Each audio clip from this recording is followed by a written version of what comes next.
They fired him in front of everyone. No warning, no investigation, just a black trash bag to gather his things and a security guard to escort him out like a criminal. His name was Mr. Leroy.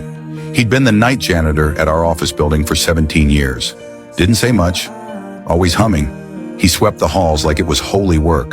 The reason? Someone accused him of stealing a Rolex from an executive's desk. No proof, no camera footage, just a missing watch and a quiet man with calloused hands. But here's the part that still haunts me. He didn't defend himself, not once. He just looked at the floor and whispered, "I understand." I remember seeing him outside that night, sitting on the curb in the rain, still holding his broom. People said, if he was innocent, he would have spoken up. But I wasn't so sure.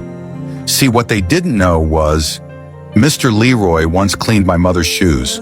She'd come to visit me at work years ago. Her heels broke, and she felt embarrassed walking through the lobby with duct-tape shoes. I found her in the corner crying, but by the time I got downstairs, Mr. Leroy was kneeling in front of her, gently polishing her shoes with an old cloth and saying, "Ma'am, don't you ever feel small." He didn't know I was watching. He never mentioned it again. That day I told myself, if I ever got the chance, I'd pay that man back.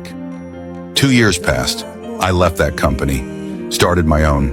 And one morning, while interviewing candidates for a head of operations role, I looked up, and there he was, not applying.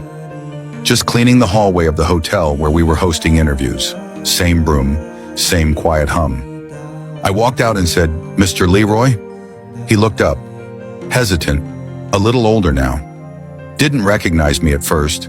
I told him who I was, reminded him of my mother's shoes, and then I asked, "Why didn't you defend yourself back then?" He smiled, and a slow, tired smile, and said, "Because the man who actually stole it was raising 2 kids.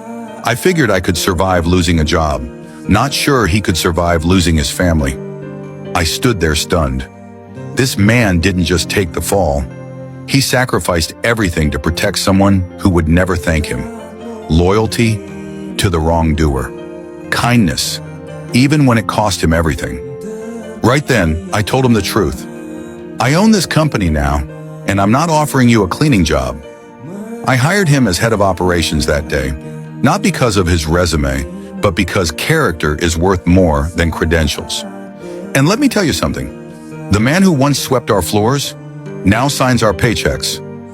The world may overlook the quiet ones, but loyalty remembers. You might miss out on our next interesting stories if you are not following us.